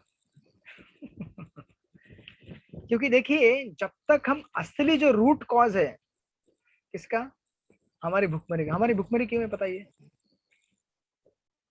अरे गीता में इसका उत्तर दिया गया है। जब यज्ञ करेंगे तो वर्षा होगी, वर्षा होगी तो अनाज उगेगा, अनाज उगेगा तब क्या होगा, मिल में जाएगा, तब आटा पीसेगा, तब तवा में आएगा, रोटी बनेगा, फिर खाएंगे आप भोग लग के, आपको ऑफरिंग करके। तो तुलसी पत्ता भी चढ़ेगा उसके ऊपर। तो रूट कहाँ पे है? यज्ञ में भैया। आप यज्ञ नहीं करोगे तो प्रसाद कैसे मिलेगा? आप ऐसे भूखे रहने वाले हो और गरीब होने वाला है। तो इसलिए प्रभुपाद यहाँ पे उस पॉइंट को एस्टेब्लिश कर रहे हैं कि देखो, और प्रभुपाद एक सुंदर स्टेटमेंट दे रहे हैं यहाँ पे। देखिए आप अगर देखेंगे बीच में यहाँ पे ये चौथे पॉइंट के 7.26 गीता का जो कोटेशन वहां पे लिख रहे हैं कि वे मानव समाज को पूजा का लक्ष्य मानकर कुछ समझौता करने का प्रयास करते हैं, लेकिन वे यह नहीं समझते कि ऐसी पूजा मात्र एक कल्पना है, क्योंकि जनता अपूर्ण है। इन तथाकथित गुरुओं का यह प्रयास वृक्ष की जड़ को न सींचकर पत्तियों पर पानी डालने के तुल्य है। मतलब हम लोग पेड़ के पत्तों को पानी डालेंगे तो, और पेड़ को पानी नहीं डालेंगे तो पेड़ कैसे बड़ा होगा भैया? पेड़ को पानी डालने की विधि होती है पेड़ के जड़ में डालना, ना कि पत्तों में। जब पेड़ के जड़ में डालोगे तो वहां से पानी सींच के पत्तों में ऑटोमेटिक आ जाता है, तब जाके जीव संतुष्ट होता है। ठीक है, आप लोग खाना भी खिलाएंगे लोगों को, बहुत सारा बांटेंगे, लेकिन जब तक व्यक्ति का हृदय संतुष्ट नहीं होता अंदर से, तब तक वो तो भिखारी रहेगा जिंदगी भर। तब तक वो भौतिक भोग में लिप्त रहेगा। जब तक हायर टेस्ट नहीं मिलेगा तब तक भौतिकवादी रहने वाला है। इसीलिए ये जो तथाकथित यहाँ पे जो बनाए गए हैं, ये जो मानवता की सेवा करने के लिए, तो हम लोग ऑफकोर्स मानवता के खिलाफ नहीं है सेवा के, लेकिन मानवता की असली सेवा कब होती है? देखिए प्रभुपाद नीचे लिख रहे हैं उसके नीचे वाले पैराग्राफ में, श्री ऋषभनिषद हमें जड़ को सींचने की शिक्षा देता है, जो समस्त अंकुरण का स्रोत है। शारीरिक सेवा करके मानव समाज की पूजा कभी पूर्ण नहीं हो सकती, और वह आत्मा की सेवा से कम महत्वपूर्ण है। देखिए, अगर हमें बचाना चाहिए तो किसको बचाना चाहिए? शरीर को तो आप बचा ही रहे, लेकिन आत्मा को भी बचाओ भैया। जब तक आत्मा को नहीं बचाओगे तब तक शरीर कितने बचाओगे? आज शरीर लिया है, कल लेने वाला है, निरंतर शरीर लेते रहेगा। कितने शरीर बचाओगे? आत्मा को बचाना शरीर से बचाना ज्यादा जरूरी है। आत्मा ही वह जड़ है जो कर्म के नियम के अनुसार विभिन्न प्रकार के शरीरों को जन्म देता है। उपचार, सामाजिक सहायता तथा शिक्षा संबंधी सुविधाएं प्रदान करके मनुष्य की सेवा करने के साथ ही साथ कसाई घरों में दीन पशुओं के गले काटना जीव अर्थात आत्मा की कोई सेवा नहीं है। देखिए कितना बड़ा कॉन्ट्रास्ट है आज के समाज में। ये तथाकथित नेता लोग दिखा रहे हैं कि हम गरीबों को खाना बांट रहे हैं, इसको ये कर रहे हैं, कपड़ा दे रहे हैं, और तुम स्लॉटर हाउस में किसको काट रहे हो? तुम्हारे भाई बहन को काट रहे हो ना, तुम्हारे तो भाई बहन है ना ये सब। तो फिर आप कौन सा धर्म फैला रहे हैं? ये मानवता की सेवा नहीं है, ये केवल झूठा अपना प्रतिष्ठा बढ़ाने के लिए कि देखो मैंने इतना सेवा की, वो किया, सब आडंबर है। अगर सेवा करें सबकी सेवा करो। प्रभुपाद कई बार कहते थे जैसे आप लोगों ने सुना होगा दरिद्र नारायण, सुना है आप लोगों ने? दरिद्र नारायण सुना है आप लोगों ने? नहीं सुना? सुना है। तो प्रभुपाद कहते थे कि अरे तुमको दरिद्र नारायण दिखता है तो गोट नारायण नहीं दिखता क्या? कुत्ता नारायण, सुअर नारायण। तुम कुत्ता सुअर गाय इसको मारने देते हो, और इसको तुम बोलते हो कि ये भगवान है, इसको खाना खिलाओ, इसकी सेवा करो। तो बकरी का नारायण नहीं है उसके अंदर? गाय के अंदर नारायण नहीं है क्या? ये देखने की दृष्टि जो है कहाँ से मिलती है? आध्यात्मिक गुरु से मिलती है, प्रामाणिक। राइट। और ऑफकोर्स 5वें पॉइंट में हमारे लिए प्रभुपाद फाइनली टिप्स दे रहे हैं। जस्ट 5वें पॉइंट के ऊपर देखिए क्या लिखा है प्रभुपाद ने। प्रभुपाद कहते हैं कि भगवान कृष्ण के बीच में लिखा है, 5वें पॉइंट के जस्ट ऊपर के पैराग्राफ में बीच में, भगवान कृष्ण के कार्यकलापों का श्रवण करने के बजाय ऐसे ढोंगी गुरु अपने अनुयायियों को उनका गुणगान करने के लिए फुसलाकर खुद का विज्ञापन कराते हैं। आधुनिक युग में ऐसे पाखंडियों की संख्या में काफी वृद्धि हुई है, और भगवान के शुद्ध भक्तों के लिए यह समस्या बन गई है कि वे जनता को इन पाखंडियों तथा छद्म अवतारों के अपवित्र प्रचार से किस प्रकार बचाएं। इसलिए प्रभुपाद की पुस्तकें बहुत रिवोल्यूशनरी है। तो केवल ये नहीं बोलते कि घर में बैठ के भजन करो, हो गया तुम्हारा काम। अगर हमें भजन करना है तो हमारे शत्रु को भी परास्त करना पड़ेगा, और हमारे सब शत्रु हैं, इम्पर्सनलिस्ट, मायावादी, सो-कॉल्ड तथाकथित नेता लोग। इसलिए हमारे लिए लास्ट में आपको ये दे रहे हैं, हमारे टिप दे रहे हैं 5वें पॉइंट में। कहते हैं कि उपनिषद अप्रत्यक्ष रूप से हमारा ध्यान आदि भगवान श्री कृष्ण को आकर्षित करते हैं, लेकिन समस्त उपनिषद के सार भगवद गीता सीधे कृष्ण को लक्षित करती है। इसलिए श्री कृष्ण जैसे हैं उसी रूप में उन्हें भगवद गीता या श्रीमद् भागवत में सुनने के मनुष्य कर्मशः समस्त प्रदूषित वस्तुओं से स्वच्छ हो जाता है।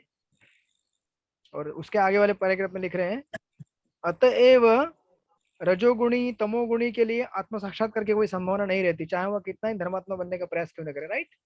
जब तक हम लोग रजोगुण और तमोगुण से प्रभावित रहेंगे, भक्ति में तरक्की करना बहुत कठिन है हमारे लिए। क्योंकि रजोगुण हमें क्या करता है, भौतिक भोग में लेकर जाता है। तमोगुण हमें क्या करता है, आलसी बना देता है, निद्रा में रख देता है। तो प्रैक्टिस करना बहुत कठिन है हमारे लिए आध्यात्मिक। इसलिए कह रहे हैं कि भक्त के लिए रजो तथा तमोगुण भगवत कृपा से दूर हो जाते हैं। जैसे हम भक्ति करते हैं भगवान की, हरे कृष्ण कृष्ण कृष्ण हरे हरे, हरे राम राम राम हरे हरे। कोई भी व्यक्ति यदि वह प्रामाणिक गुरु के निर्देशन में भक्ति पथ का अनुमोदन करे तो ब्राह्मण बन सकता है, वो असली ब्राह्मण है। ये भागवत में कोटेशन दिया है, कीरा तुहनांद पुलिंद पुलकशा, कोई भी होने दो। और फाइनली लिखते हैं प्रॉपर लास्ट पैराग्राफ में बीच में, भगवत विज्ञान जानने से मनुष्य धीरे धीरे भौतिक आसक्तियों से मुक्त हो जाता है और उसका संशयग्रस्त मन भगवत कृपा से विमल हो जाता है। राइट, उस तरह से भगवान का दर्शन कर सकते हैं मुक्तात्मा बन के। तो लाइक दिस प्रभुपाद इस पूरे मंत्र में बेसिकली कंपेयर कर रहे हैं दो मार्गों का। जैसे श्लोक जा रहा है कि सारे मार्ग एक ही मार्ग की ओर लेके नहीं जाते। तथाकथित प्रैक्टिस करने से आपको कोई लाभ होने वाला नहीं है। ये कोई भी भोंदू बाबा, कोई भी गुरु, कोई भी ये वो, ये सब नाम के अध्यात्मवादी है। ये सब आपको क्या करेंगे, आप आज अगर 10% भौतिकवादी रहेंगे ना, तो ये लोग आपको और 50% ज्यादा भौतिकवादी बना देंगे। क्यों? क्योंकि इनके आध्यात्मिक मार्ग में कोई शक्ति नहीं है। और देखिए कई बार ऐसा होता है, हम लोग जाते हैं आध्यात्मिक मार्ग में लेकिन वहां कुछ मिलता नहीं है टेस्ट, बाद में अध्यात्म मार्ग को छोड़ देते हैं, नहीं चाहिए बस हो गया, अभी कोई हमें नहीं करना है कोई आध्यात्मिक मार्ग, अच्छा है हम लोग भौतिकवादी बने रहेंगे, इधर ही मजा है हमारा। राइट, इसलिए देखा होगा। और ऐसे लोगों को भक्ति में लाना बहुत कठिन होता है। कोई व्यक्ति है जो बाबा का फॉलोवर है, बाबा की पूजा करता था, भारत में ऐसे कई संस्थाएं हैं बाबा बाबा बाबा करते रहते हैं, ऐसे लोगों को भगवान के बारे में बताना, भगवान के संकल्प बहुत कठिन होता है। लेकिन आपको प्रभुपाद की पुस्तकें बहुत पावरफुल है, जो एक दो बार पढ़ ले ठीक से तो क्रांति आती है जीवन में। राइट, श्रील प्रभुपाद की जय, श्री ईशोपनिषद की जय। आपको कोई किसी का कोई प्रश्न तो बताइए। हरे कृष्णा। प्रभु जी, जो पहले आप रिकॉर्डिंग देते थे अभी आप बंद कर दिए, तो वो डालिए ना प्लीज। हाँ, वो रिकॉर्डिंग यूट्यूब में अपलोड कर देता हूँ मैं, आप लोग उस ठीक है मैं पोस्ट कर देता हूँ। आप उधर भी जाएंगे वो चैनल में तो वहाँ बना रहता है, वहाँ पे आप उठा सकते हैं। ओके, अच्छा, ओके। यस, शुभम प्रभु कुछ कहना चाहते हैं आप, बोलिए। अरे प्रभु जी, मैंने ना इसे 2-3 बार सुना है और मेरा पर्सनल एक्सपीरियंस है कि जो अभी स्पिरिचुअलिटी में थोड़ा एंगेज रहता है और बाद में फिर वो मायावादी फिलोसॉफी में जाते हैं, फिर बाद में वो कैसे इसमें आता है, फिर बाद में इस्कॉन में कैसे आते हैं? क्योंकि ऐसे में 2-3 जन का एक्सपीरियंस सुना है और मेरा खुद का एक्सपीरियंस है कि मैं स्टार्टिंग में कुछ अलग भक्ति करता था, मगर बाद में फिर मायावाद फिलोसॉफी फॉलो करने लगा तो कोई भक्ति विक्ति नहीं, मंदिर बिंदिर सब बंद हो गया। फिर बाद में फिर इस्कॉन में आ गया। मतलब ये कैसे पॉसिबल होता है फिर, जो मायावादी को डायरेक्ट? तो इस्कॉन में कैसे आए आप? दोस्त के वजह से आया। कौन था वो दोस्त? वो कॉलेज फ्रेंड था, उसको परेशान कर करके मैं। उसको परेशान करके मतलब? वो जैसे बोलते हैं ना कि डाउट्स रहते हैं बहुत सारे। तो देखिए दो चीजें रहते हैं यहाँ पे। Yes, thank you. If you are genuinely searching spiritual path, आप अगर सचमुच स्पिरिचुअल मार्ग को ढूंढ रहे हैं तो भगवान भी गीता में कहते हैं, ददामि बुद्धि युगम तम येन माम उपयन्ते थे, कि मैं अंदर से आपको ज्ञान देता हूँ। आप सचमुच अगर ढूंढ रहे थे। लेकिन अगर आप जस्ट सुपरफिशियल रिलीजन प्रैक्टिस करना चाहते हैं, थोड़ा अध्यात्म होना चाहिए, थोड़ा अच्छा लगता है, समाज में लोग बोलते हैं अरे वाह ये ओम शांति वाला है, अरे वाह ये इस्कॉन वाला है, अरे वाह ये आर्ट ऑफ लिविंग वाला है, अरे मैं आर्ट ऑफ लिविंग में जाता हूँ, अरे मैं इस्कॉन में जाता हूँ। ऐसे अध्यात्म करेंगे तो इस्कॉन से भी छूट जाएंगे आप तो फिर इस्कॉन भी छोड़ देंगे एक दिन। हम लोग यहाँ पे इसलिए नहीं आए कि यहाँ पे कोई एंटरटेनमेंट होता है, यहाँ पे कोई सोशल गैदरिंग होता है, या यहाँ पे कोई खाने की अच्छी चीजें मिलती है, या यहाँ पे कहीं पिकनिक जाने मिलता है। हम लोग यहाँ पे केवल एक ही उद्देश्य के लिए आए, हम ढूंढ रहे हैं कि एक्चुअली वास्तविक जीवन है क्या। राइट, तो जेन्युइन अगर आपके अंदर है तो महाप्रभु कहते हैं चैतन्य चरितामृत में, ब्रह्मांड ब्रह्मित कोनो भाग्यवान है जीव, गुरु कृष्ण प्रसाद पाए भक्ति लता बीज। ऐसे कुछ गिने चुने भगवान जीव रहते हैं, उनको भक्ति का बीज मिलता है गुरु के माध्यम से। तो कोई भी माध्यम बन सकता है आपके लिए, आपका दोस्त माध्यम बन गया, लेकिन वो जेन्युइननेस होना चाहिए। If you are genuine searching, Krishna will guide you to the proper path. भगवान भगवान है ना, हर किसी के हृदय में है ना। हो सकता था आपको यहाँ पे ना भेज के कहीं और भेज देते, but Krishna is there in your heart and he is inspiring. But provided you are genuine, you are seeker. आप कोई है ना तमाशा करने के लिए नहीं आना चाहते यहाँ पे। हरे कृष्णा। आप लोग काफी थक जाते होंगे ना, मैं काफी फिलोसॉफिकल बोलता हूँ, राइट?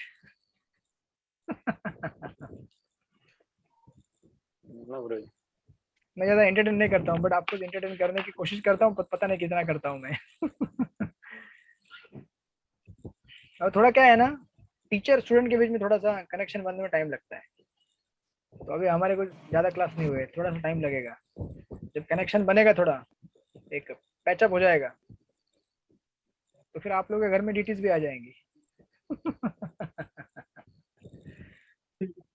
मंदिर में आने के पहले। तो एनीवे, पहले चाहिए। यस, तो आप लोग कभी थक जाते हैं या बोर हो जाते हैं तो मुझे बोलिए, बीच में रोक दीजिए, थोड़ा बीच में रुक जाएंगे। और कुछ कोई स्टोरी सुनाना चाहता है, कोई अगर कुछ जोक सुनाना चाहता है सुनाइए आप लोग, मैं सुनने को मतलब रेडी हूँ। आप सुनाइए कुछ कथाएं, स्टोरी है यहाँ वहाँ की। आई होप आप लोगों को समझ में आता है जो मैं पढ़ाता हूँ। हाँ प्रभु जी। आता है प्रभु जी, आता है। ऑफ कोर्स मेरे पढ़ाने का क्या है, प्रभुपाद के पर्पस इतने, जैसे कहते हैं ना कि सूरज को हमारे घर के छोटे छोटे मोमबत्ती और दिए जला के, टॉर्च लगा के नहीं लाइट किया जा सकता। सूरज खुद से अपने स्वयं प्रकाशित रहता है, वैसे प्रभुपाद के पर्पस से। कई बार मेरा अनुभव है, आज मैं कुछ पढ़ा दिया, आप लोग समझ गए, लेकिन आपको असली फायदा तब होने वाला है जब आप भक्ति वेदांत पर्पस पढ़ोगे। तो हम लोग डिस्कस करने के लिए करते हैं, इसके पॉइंट्स क्या है एनालाइज करते हैं, that's important aspect of shastric study. But इससे इंपॉर्टेंट है कि आपको जब मैं क्वेश्चन देता हूँ तो आप उसका ठीक ठीक से आंसर पर्पट में से पढ़िए, समझने का कोशिश कीजिए, देखो उससे आपके जीवन में क्रांति आएगी। और जो कुछ आपको अच्छा लगता है, जो मैं कभी कभी कहीं से सुन के, मैं कहीं बहुत सारी जगह से मैं सुन के एकत्रित करके आपको बताता हूँ, आप उसको भी ग्रहण कीजिए, क्योंकि वो भी उन लोगों से मैंने सुना है जो गुरु परंपरा में आ रहे हैं। But more is Prabhupada books. Yes, किसी का और कोई क्वेश्चन है? यस, बोलिए विनोद प्रभु। नहीं प्रभु। कोई कमेंट्स, कोई क्रिटिक्स, कोई corrections? Okay, thank you so much. तो आप, हाँ यस माता जी बोलिए। हाँ प्रभु जी, मुझे ये पूछना था, जो गुरु परंपरा है ना, आप जब वो प्रेयर करते हो गुरु परंपरा को, तो एंडिंग से करते हो, प्रभुपाद से फिर जाते हो, तो वो सीधे आए या उल्टे, उल्टा क्यों जाते हो प्रभु जी? सीधे आए तो कोई, सीधे मतलब कहाँ से, ऊपर से आने का, कृष्ण से? नहीं वो पता नहीं, क्योंकि मैंने वैसे ही लर्न किया, कृष्ण फिर नारद ब्रह्मा, ऐसे चलेगा ब्रह्मा कहीं से नारद। भी। जनरली हम लोग वहां से स्टार्ट करते हैं जहां से हमारा कनेक्शन बना है। हमारा Yes. कनेक्शन बना है राधानाथ महाराज से, तो राधानाथ महाराज को प्रणाम करके फिर वो सीढ़ी चढ़ने की कोशिश करते हैं, क्योंकि डायरेक्ट भगवान तक तो हम नहीं जा सकते। ऐसा मेरा अंडरस्टैंडिंग है, लाइक दैट। बरोबर है प्रभु। और फिर प्रभु जी अगर किया कभी, अभी जैसे लर्न हो गया है, तो अभी और रिटर्न उल्टा करने को थोड़ा मुश्किल जाता है, तो चल जाता है या फिर ऐसे ही करना चाहिए? अच्छा, आपने ऊपर से लर्न किया है क्या? हाँ मैंने पहले ही वैसे लर्न करके रखा। हाँ चलेगा, कोई बात नहीं। और अब जब आप प्रेयर करोगे तो नीचे से करोगे ना। जब जप्पा करते हो आप कैसे प्रेयर करते हैं? आप पहले हरे कृष्णा बोलते हैं या पहले जय श्री कृष्ण चैतन्य बोलते हैं, और उसके पहले प्रभुपाद प्रणति बोलते हैं, राइट? प्रभु जी हाँ, तो पहले प्रभुपाद प्रणति, पहले गुरु महाराज की प्रणति। तो कोई बात नहीं, वो परंपरा आप याद रखिए, याद रखने के लिए। बट आप जब ऐसे ऑफिशियल प्रेयर करेंगे तो ऐसे जाइए आप, नो प्रॉब्लम। आपने तो ऊपर से मेमोराइज करके रखा है, मुझे तो नीचे से भी मेमोराइज नहीं है। ना ऊपर से। ओके, तो आप लोगों ने आज एग्जाम दिया सब लोगों ने? यस प्रभु जी। हरि बोल ओके, तो आप लोग सारे क्वेश्चंस आंसर शुभम प्रभु को दे दीजिए, मैंने उनको एम्पावर किया है। तो निर्जल एकादशी के दिन घर में बैठकर वो चिंतन करेंगे इसके ऊपर, वो चेक करेंगे, मैं उनको मार्गदर्शन दूंगा कैसे चेक करना है, क्या करना है। और आप लोगों का रिजल्ट अनाउंस कर देंगे।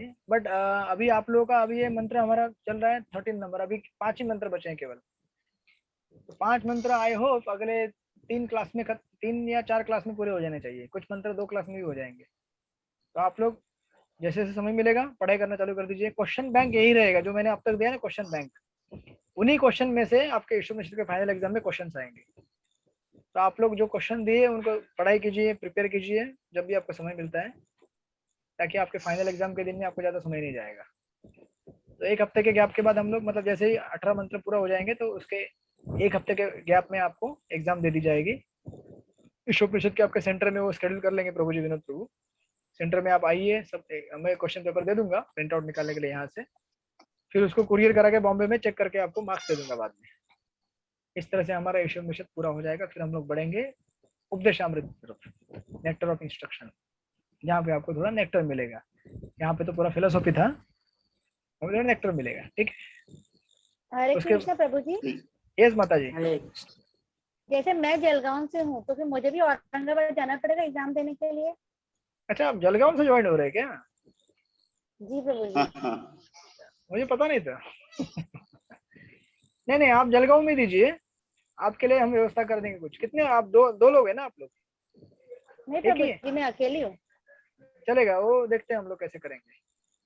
जो औरंगाबाद वाले हैं वो औरंगाबाद सेंटर में जाएंगे, आप जलगांव में हैं तो आपको जलगांव सेंटर में भेजा जाएगा।